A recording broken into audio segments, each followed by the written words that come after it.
네, 오늘은 5.18 광주 민주화 운동 45주년입니다. 결코 짧다고 할 수만은 없는 이제 시간이 흐르는 동안 이 땅에는 정치 제도로서 민주주의가 정착이 된 듯하지만 실제적인 민주적 사회로 가는 여정에는 수많은 과제가 산적해 있기도 합니다. 민중들을 향해서 군인들의 총부리가 겨눠지는 일이 45년 만에 재현이 되었는데도 그것이 잘못된 것이라고 생각하지 못하는 이들이 여전히 상당수 존재하는 것이 오늘 우리가 살아가는 현실입니다. 먹고 사는 것이 힘들어서 그런 것일까요? 이 땅에서 다양한 형태의 소위 권력을 가진 이들은 여전히 그 권력으로 자신들의 입속만 채우려고 할 뿐입니다. 자기들이 가진 권력이 어디서부터 오는 것이고 어떻게 사용해야 하는 것인지에 대한 기초적인 인식조차 없는 모습들을 보게 됩니다. 형식적으로 소위 신군부라고 하는 것은 해체되었지만 그러나 그것은 여전히 다양한 곳에서 변종되어서 여전히 존재하고 있다는 것을 오늘 우리가 눈으로 목격을 하고 있는 현실입니다. 대한민국 헌법 제1조 1항과 2항은 이렇게 시작합니다. 대한민국은 민주공화국이다. 대한민국의 주권은 국민에게 있고 모든 권력은 국민으로부터 나온다. 라고 천명하고 있습니다. 너무나도 상식적인 대한민국 헌법 제1조가 지켜지는 날이 속히 오기를 기대합니다. 비단 5.18뿐만 아니라 광주뿐만 아니라 우리나라의 민주화를 위해서 희생하며 흘린 수많은 이들의 피가 헛되지 않기를 두 주 남짓한 이번 대통령 선거에 임하는 우리의 마음이 다시 한번 바른 선택으로 향하기를 소망해 봅니다. 이거 제가 정치적으로 편향된 설교하는 거 아니죠? 고소 고발하면 안 될 텐데.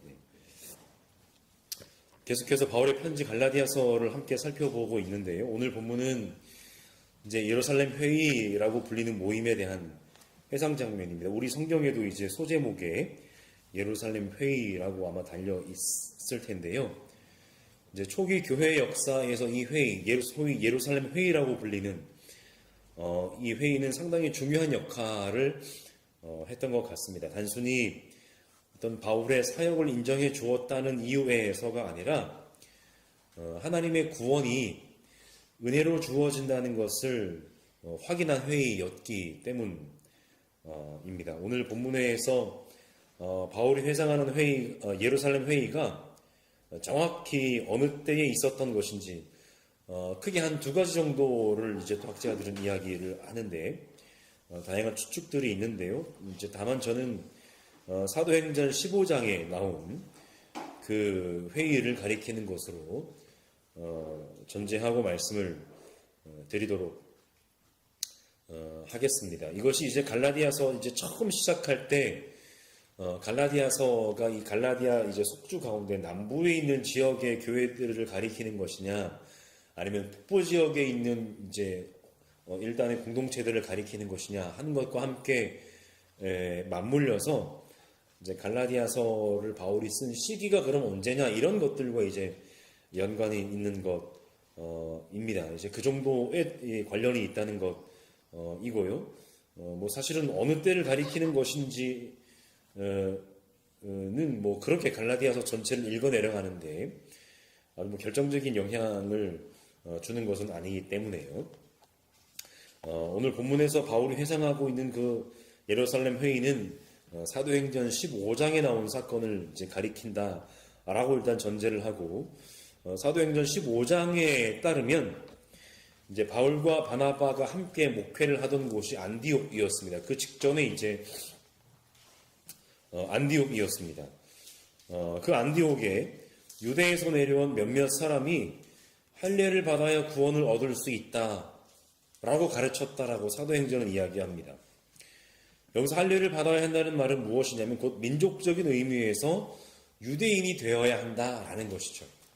여러분들이 지금 뭐 이방인으로서 뭐 좋습니다. 예수의 은혜 다 좋은데 여러분들이 결국 어쨌든 할례를 받아야 하나님의 백성 구원이 되고 구원받을 수 있습니다. 라고 얘기를 했다는 거예요. 안디옥 교회에 가서요.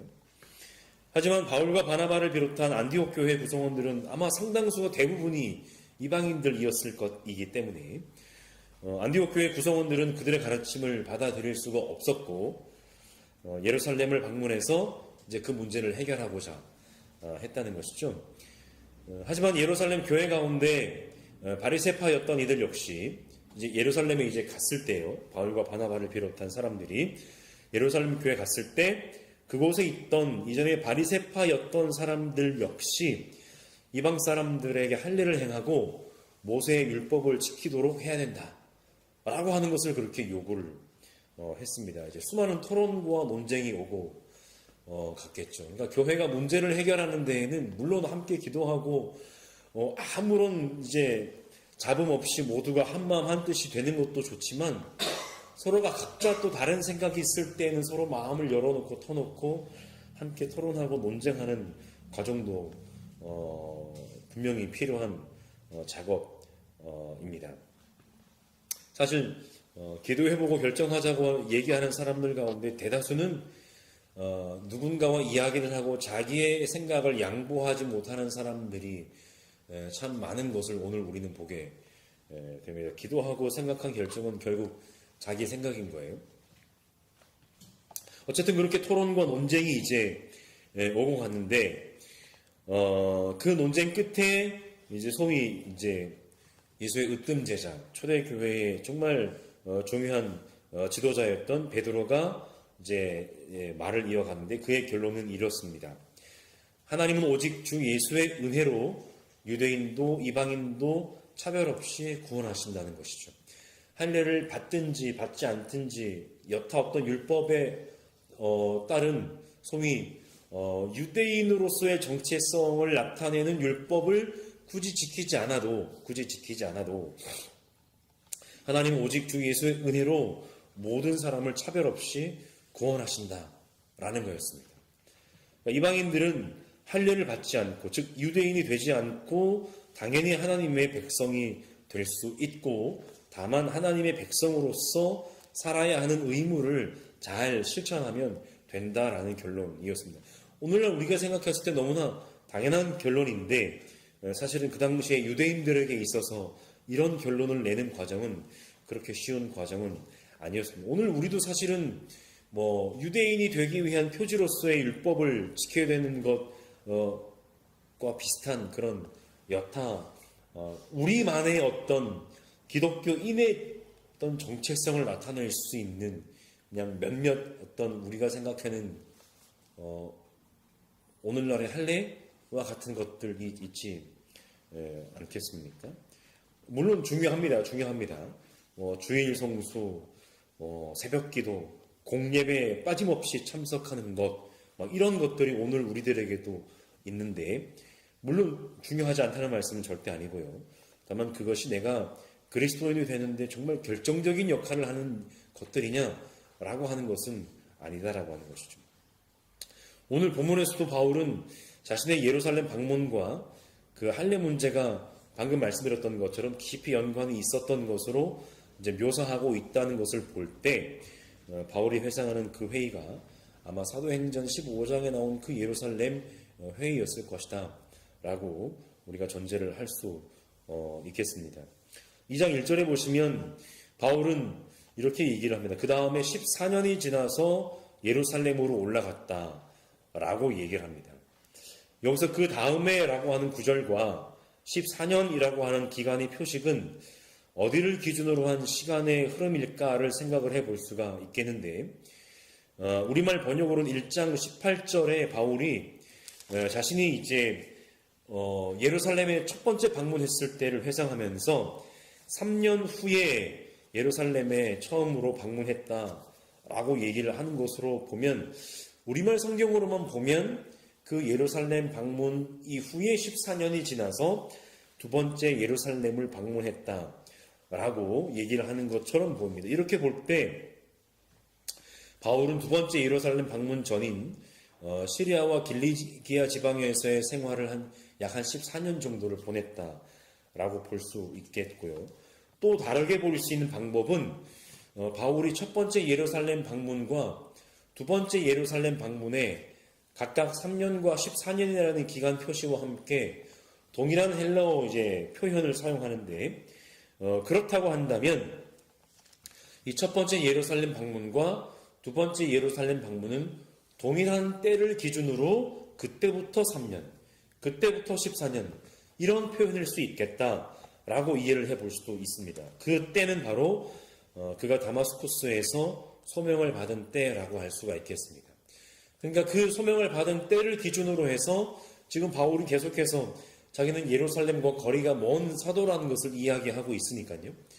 그 때로부터 기준으로 해서 그때부터 3년 후에 예루살렘에 첫 번째 방문했고, 그때부터 14년 후에 예루살렘에 두 번째 방문했다라고 그렇게 이야기를 하고 있다고 볼 수가 있겠고, 이렇게 보면 바울은 시리기아와 길리기아 지방에서 약 10년 정도를 보낸 셈이 됩니다. 이것 역시 사실은 크게 그렇게 문제되는 것은 아닙니다.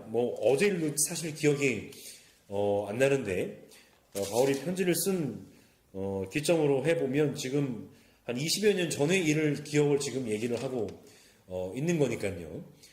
그것이 언제부터 3년이냐 14년이냐 이것을 아는 것이 갈라디아서 전체를 이해하는데 절대로 결정적인 요소는 아니라 이렇게 성서를 우리가 해석할 수도 있다라고 하는 것을 말씀을 드립니다. 중요한 것은 바울이 지금 자신의 두 번째 예루살렘 방문 이야기를 하면서 그것이 계시를 따르는 것이다 라고 얘기를 하고 있다는 겁니다.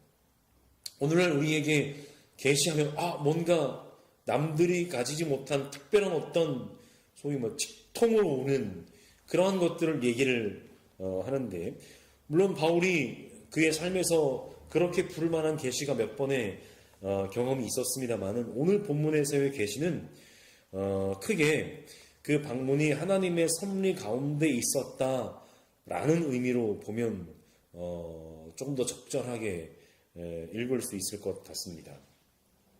왜냐하면 갈라디아서에서 바울이 계시라는 표현을 사용한 것을 살펴보면 잘 이해가 되는데, 먼저 바울은 하나님께서 섭리 가운데 예수 그리스도의 계시를 통해 자신을 만나 주셨고 복음을 주셨다라고 회고합니다. 그 하나님이 크게 하나님의 섭리 가운데, 물론 부활하신 예수를 만난 경험은 그 어느 것과도 비교할 수 없는 정말 신기하고 신비한 경험임에는 분명하지만, 그러나 그 경험 자체보다는 그것을 통해서 자신을 이방인을 향한 사도로 불러주신 하나님의 섭리, 그것이 바울이 얘기하고자 하는 바였기 때문에 이제는 그 하나님이 그 섭리 가운데 계시를 따라 자신을 예루살렘에 올라가게 하셨다라는 것이죠. 그것은 바로 그 다마스쿠스에서 자신을 불러주신 그 하나님이 하나님께 부르심을 받은 그 자신이 이방인들에게 복음을 전하는 것이 자신을 불러주신 하나님의 활동임을 예루살렘의 유대인들이 인정하게 하시기 위함이었다라고 하는 것이죠. 이것이 바로 다마스쿠스에서 바울을 부르신 하나님, 그리고 지금 약 한 14년의 시간이 흘러서 예루살렘으로 올라가게 하시는 그 하나님이 지금 모든 일들을 계시에 따라, 당신의 섭리에 따라 일을 진행하고 계시는 것이다 라고 바울이 얘기를 하고 있는 것 같습니다. 바울은 그렇게 두 번째 예루살렘에 올라가서 자신이 이방 사람들에게 전하는 복음을 그들에게 전했고 설명했고요. 유명한 사람들에게는 따로 설명했다라고 얘기하는데, 여기서 유명한 사람들은 바로 예루살렘 교회의 사도들입니다.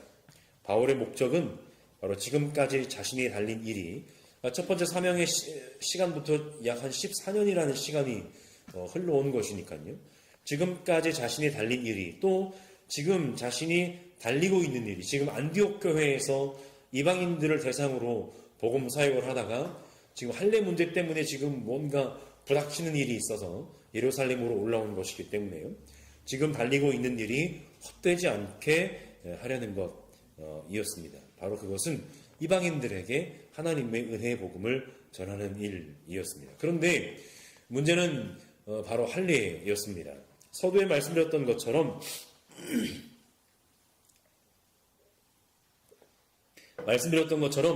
예루살렘 회의가 열리게 된 문제가 바로 할례였기 때문입니다. 마침 그때 바울에게는 디도라는 동역자가 있었는데 그는 그리스인이었습니다. 즉 이방인이었다고 하는 것이죠. 할례 받지 않은 이방인이었다는 겁니다. 그런데 그를 예루살렘에 같이 데리고 갔다는 겁니다. 지금 할례 문제 때문에 예루살렘에 올라가는데요. 따라서 예루살렘의 유대인 그리스도인들은 당연히 디도가 할례를 받을 것을 강요했겠습니다. 하지만 바울은 그것을 반대했고 결국 디도는 할례를 받지 않았다라는 것입니다. 그런데 오늘 본문 4절에 보시면 바울은 그 디도에게 할례를 강요했던 이들을 가리켜서 몰래 들어온 거짓 신도들이라고 그렇게 얘기합니다. 지금 디도가 할례를 받을 것을 요구하는 사람들이 누구냐면 예루살렘 교회의 일원들이었거든요. 예루살렘 교회의 일원들로서 그리스도를 따르는 사람들이었는데 바울은 그들이 몰래 들어온 거짓 신도들이라고 얘기를 했다는 겁니다. 좀 거친 표현이지만 그들이 형식적으로는 그리스도인의 공동체에 속해 있지만 여전히 본질적으로는 실제적으로는 이질적인 존재들이라고 말하고 있는 것입니다. 바울은 그 거짓 신도들이 그리스도 예수 안에서 누리는 이방인 그리스도인들의 자유를 엿보고 노예로 만들려고 했다고까지 말합니다. 자유를 엿보기 위해 몰래 들어온 이들이라는 의미에서 몰래 들어온 거짓 신도들이라는 표현을 사용했습니다. 그런데 바울은 그런 거짓 신도들에게 잠시도 굴복하지 않았습니다. 왜냐하면 복음의 진리 안에 굳건히 머물기 위함이었습니다. 조금 전에 바울이 그런 예루살렘 교회 사람들에게 자신이 전하는 복음을 설명할 뿐 아니라 소위 유명하다는 사람들에게는 따로 설명했다라고 말씀을 드렸는데 이제 그 결과를 바울이 6절에서 반복해서 이렇게 얘기합니다. 우리말 성경에 이렇게 그 가로 줄표가 있습니다. 아마도 바울이 그 가로줄 가운데 있는 부분을 강조하려고 하는 것 같은데 그 가운데 부분 빼고 앞뒤 부분만 이어서 말씀을 드리면 그 유명하다는 사람들로부터 나는 아무 제한도 받지 않았고 그 유명한 사람들은 나에게 아무런 제한을 하지 않았습니다. 라고 하는 것이 바로 예루살렘 회의의 결과였습니다. 사도행전 15장에 베드로가 했던 설교와 맥락이 같습니다. 그 유명한 사람들은 당연히 예루살렘의 사도들이었고 모든 사람들에게 엄청나고 상당한 권위를 가진 것으로 인식되는 사람들입니다. 그런데 바울이 그 가로줄 안에서 이렇게 얘기합니다. 그들이 어떤 사람들이든지 나에게는 아무 상관이 없습니다. 하나님께서는 사람을 겉모양으로 판단하지 않으십니다. 라고 얘기합니다. 너무나 담대한 말 아니겠습니까? 바울의 이 말은 자신의 복음이 갈라디아서를 시작하면서 얘기했던 것처럼 사람에게서 비롯된 것이 아니라는 말을 다시 한번 은연중에 강조하고 있습니다. 다만 갈라디아의 신자들에게 굳이 이 말을 하는 것은 그들이 지금 예루살렘이라고 하는 곳의 권위에 의해 자신들의 믿음이 흔들리고 있기 때문입니다. 말씀드렸던 것처럼 갈라디아 교인들을 현혹시켰던 사람들은 예루살렘에서 내려온 유대인 그리스도인들 소위 교사들이라고 해야 될까요? 어떤 말씀에 대해서 어느 정도 알미 있는 사람들이었기 때문에요. 그 예루살렘에서 내려온 유대인 그리스도인들이라고 하는 그 권위에 이방인으로서 예수를 믿는 갈라디아 신자들이 어떻게 보면은 약간 좀 주눅이 들었다고나 할까요?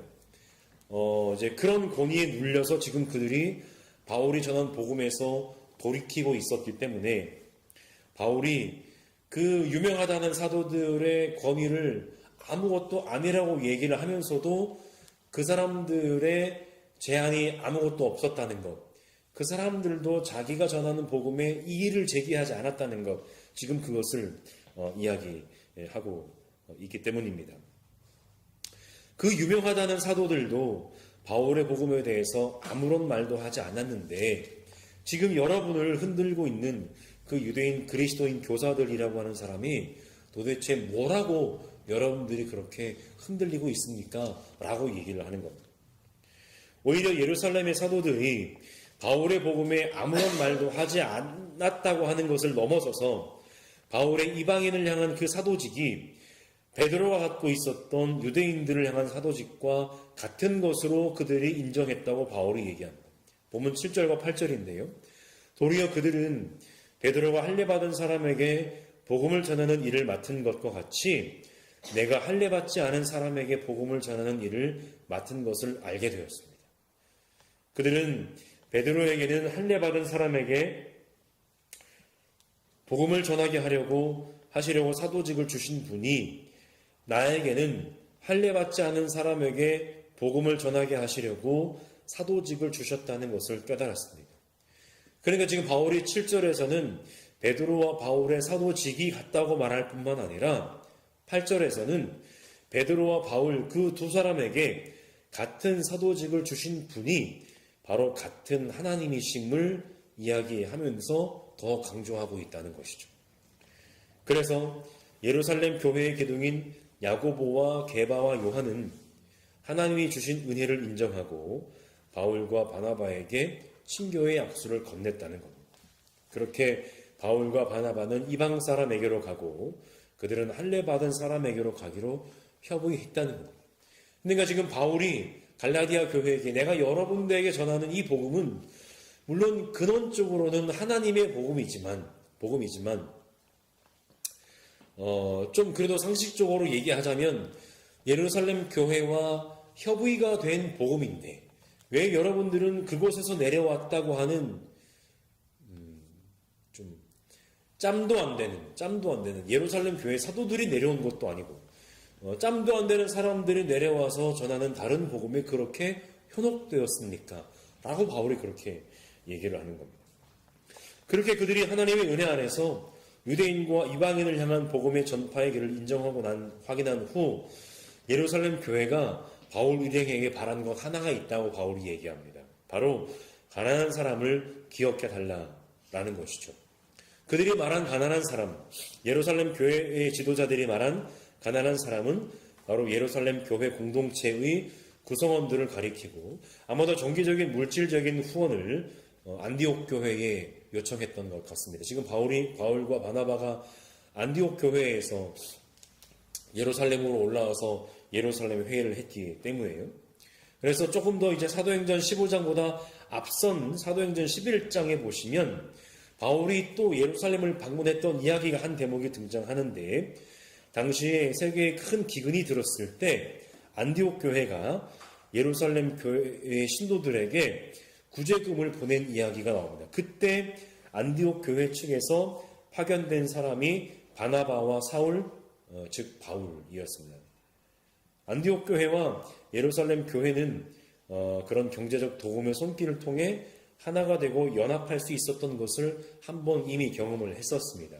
그래서 어떤 학자들은 바울이 지금 갈라디아서 2장에서 얘기하는 예루살렘 회의가 예루살렘으로 올라갔던 것이 사도행전 11장에 나오는 그때였을 것이다. 왜냐하면 또 가난한 사람들을 구제하는 것과 또 연관이 있기 때문에요. 이제 그렇게 얘기를 하기도 합니다. 그러나 뭐 그렇게 결정적인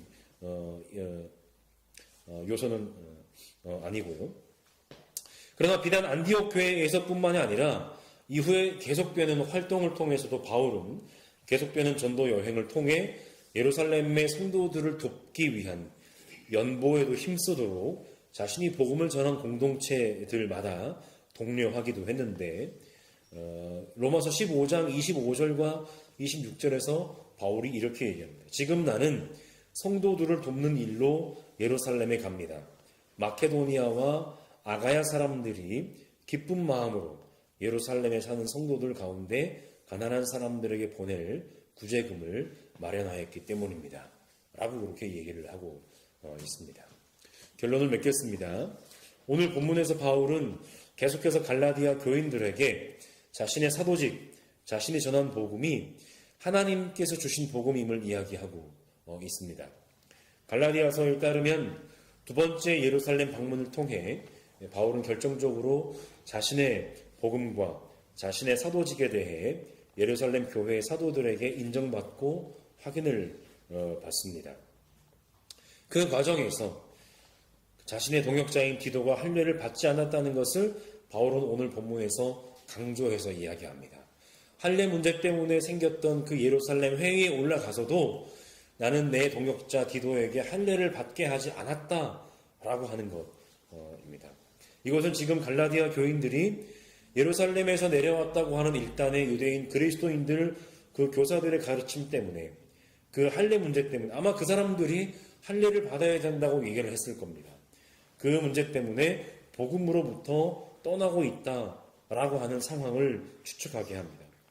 바울은 디도에게 그 당시에 할례를 강요했던 이들을 몰래 들어온 거짓 신도들이라고 표현하면서 지금 갈라디아 교인들을 혼란스럽게 만드는 유대인 그리스도인들을 직격하고 있습니다. 그들은 몰래 들어온 거짓 신도들입니다. 이런 생각이 들었습니다. 내가 만약에 갈라디아 교인 가운데 한 사람이었다면 얼마든지 그럴 수 있겠다 싶었습니다. 유대인들이 와가지고요, 유대인 그리스도인들이 와가지고 당신 할례 받아야 하나님이 구원을 얻을 수 있습니다 라고 얘기하면 누구도 거기에 흔들리지 않을 수가 있겠습니까? 적절한 예인지는 모르겠습니다만 일종의 원조 논쟁 같은 건 아닐까 싶어요. 대표적인 것이 이제 원조나 맛집이라고 할 수 있겠는데 사실 저는 그런 곳에 취미가 없기도 하지만 사실 원조나 맛집에 가도 몇 시간씩 줄을 설 만큼 맛있는지도 사실은 잘 모르겠어요. 그냥 이제 남들이 맛있다고 하니까 그냥 맛있는 것 같기도 하고 그런 것이죠. 다만 일반적으로 왠지 그런 데 가서 먹어봐야 남들이 다 먹으니까 나도 먹어봐야 할 것 같고 가서 사진 좀 찍어서 어디 좀 인별이나 이런 데 좀 올려야 될 것 같고 그래서 요즘 커피숍, 카페 이런 데들은 그냥 무조건 크고 화려하게 만든 데잖아요. 커피 마시러 가는 게 아니라 사진 찍어야 되니까 사진 찍으러 오라고들 그렇게 한다고 합니다만 그런 것들을 어느 정도는 이용한 것은 아닌가 싶습니다. 유대인 그리스도인들은 아마도 그렇게 자신들이 원조라는 것을 내세우지는 않았을까 싶은 것이 봐라 너희들이 믿고는 예수도 유대인이다라고 얘기하면 할 말이 없는 거예요. 이제 그때부터는요. 그래서 이방인들이었던 갈라디아 교인들은 그 원조를 따라가야 한다고 당연히 유혹되었을지도 모른다는 겁니다. 하지만 바울은 분명히 얘기합니다. 자신이 갈라디아 교인들에게 전한 그 복음은 사람에게서 비롯된 것이 아니라 예수 그리스도를 통해 하나님께서 주신 것. 따라서 그 복음을 전하는 바울의 사도직 역시 하나님께서 주신 것이고 그것은 베드로를 비롯한 예루살렘 교회의 사도들의 직과 같은 권위를 가지고 있습니다. 다만 방향이 다를 뿐, 물론 방향이 다르다고도 얘기하기가 좀 그런데요. 바울과 바나바가 목회하는 안디옥 교회와 12사도들이 중요한 역할을 하는 예루살렘 교회는 한 분 하나님 안에서 서로의 연약한 부분들을 도우면서 하나가 되면서 하나의 교회로 연합할 수가 있습니다. 대표적인 연합감은 가난한 사람들이고 교회는 그들을 도움으로써 하나가 될 수가 있습니다. 이 하나되면은 역시 유대인과 이방인의 구분이 있을 수 없습니다. 그러니 이방인의 교회가 유대인들이 주로 이루어진 예루살렘 교회를 돕는 것이 당연한 것입니다. 지금 갈라디아의 신자들 역시 유대인이 되는 할례를 받아야 하나님의 백성이 되는 것이 아니라 있는 모습 그대로 이미 하나님의 백성이라는 겁니다. 오늘 우리들에게는 또 다른 할례와 같은 것들이 있을 수 있습니다. 아까 말씀드렸던 것처럼요. 우리를 하나님 안에서 자유롭게 하는 것이 아니라 우리의 자유를 엿보고 우리를 노예로 만들어 버리려는 것들입니다. 당연히 참 자유와 방종은 구분되어야 마땅하고요. 바라기는 하나님 안에서 참 자유를 누리며 이 땅에서 교회로 살아가기 위해 우리가 할 수 있는 일들이 무엇인지 찾아서 실천할 수 있는 우리 공동체가 되어가기를 간절히 소망합니다.